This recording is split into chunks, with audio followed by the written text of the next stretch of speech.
Hey guys, it's me. We're here in Truro, Nova Scotia, shooting the new video for Tumbling Clothes. It's our prequel, I guess, to the girls' OMG, One More Girl, Tumbling Tears. Now this is the next phase. It's actually the phase before the Tumbling Tears. It's Tumbling Clothes. It's our prequel. Anyway, like I said, we're here in Truro, Nova Scotia. Just got here last night, late last night. We've already had Shane walk around town. Myself do a few things at the hotel, like sleep, because I needed it after my little golf excursion in Calgary with my friend Curtis Glencross and his tournament that he had. It's pretty crazy. Anyways, and Jason's back at the hotel doing absolutely nothing like he normally does. He has no friends. We've left him. We're here at our laundromat getting our clothes clean. This is the way we roll, man. This is the way we roll. Anyways, I've got another question from Joan. And Joan asks, how does Aaron resist the temptations that follow him around and yet still stay extremely flirty and simply irresistible? To quote Robert Palmer. Resist the temptations. Well, I'll be honest with you, Joan, and everybody else out there. It is very tough to resist the temptations that are offered to me on a daily basis when we're in any town in Canada, any city, it doesn't really matter. My girlfriend finds it pretty tough, to be honest with you, that she worries about it. But I'll tell you, I find it within myself to be able to know what's right and wrong, and to be able to separate that and think what's better for me. So when I drive by that McDonald's and those McFlurry signs are staring at me, and I've got mint Oreo McFlurry, I resist it. I don't go there. I don't do that. I don't need to do that. I realize that I'm a better person. And you know what? It keeps me more irresistible, okay? And I can stay flirty. And I keep in shape then. That's the way I roll.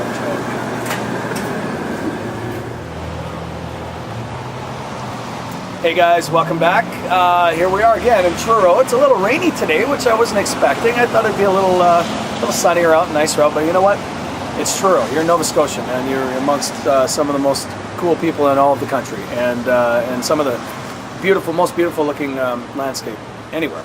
Anyways, another question from Stacy Phillips. Yes, Stacy online. Love you, Stacy. She's awesome. She has two questions for me. She says, who produced the new record?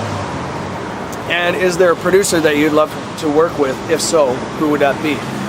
Well, who's producing the new record right now is Tom McKillop. He did the first 3 records, I guess. He did Something Going On Here, Big Wheel, Consider This, and he didn't do Thankful, but he's doing this one.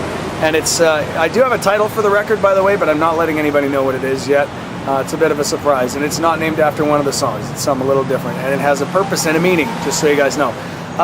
Who is a producer that I'd like to work with? Well, I don't know about necessarily a record, maybe, but if there's a producer I could work with on a single, I was hoping to work with Mr. Sean Verow, who is the lead singer for Widemouth Mason. Hell of a guy and an unbelievable player, and I know he'd do a fantastic job. So I'm hoping in the future maybe I get a chance to work with Sean on 1 or 2 tracks, and we can get those to radio and shoot a video for them and go from there. So Sean Verow, I guess, would be my answer. So here we are in Truro. We're going to catch you guys a little bit later on, and have a great day.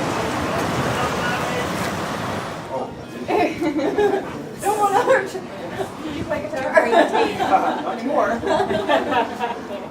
What's it called? It's the wooden harp. Yeah. That is the wooden harp. This is the official. Good.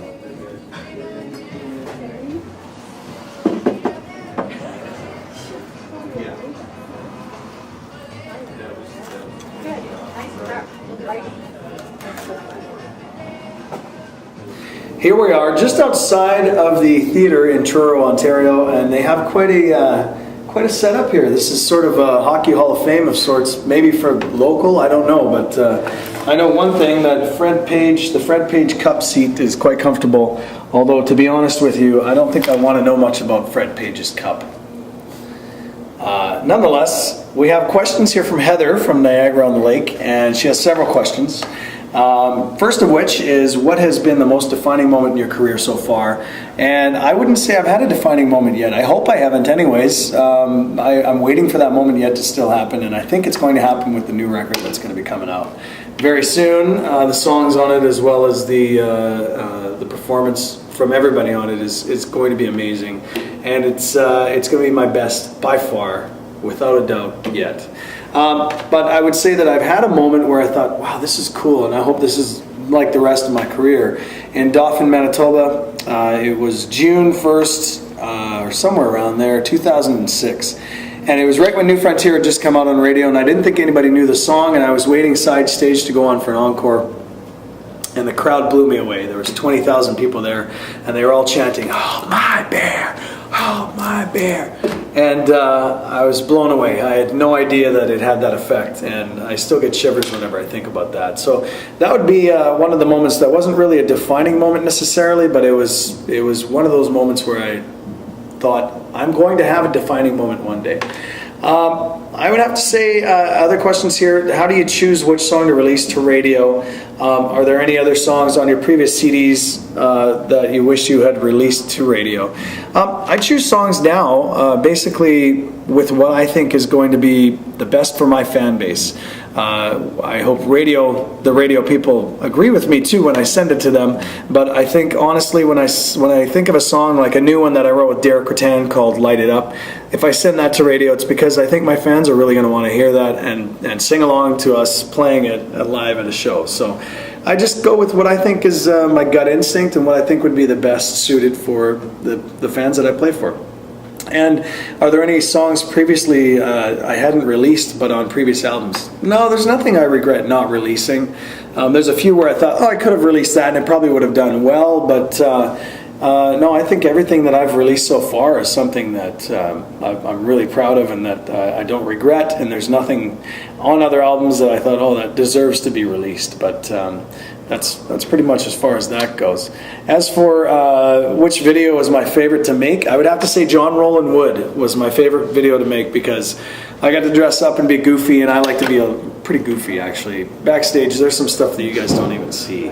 You don't want to see it because I get crazy, believe me. So John Rollin Wood was one of those ones where I get to be, a complete idiot, and it worked out just fine.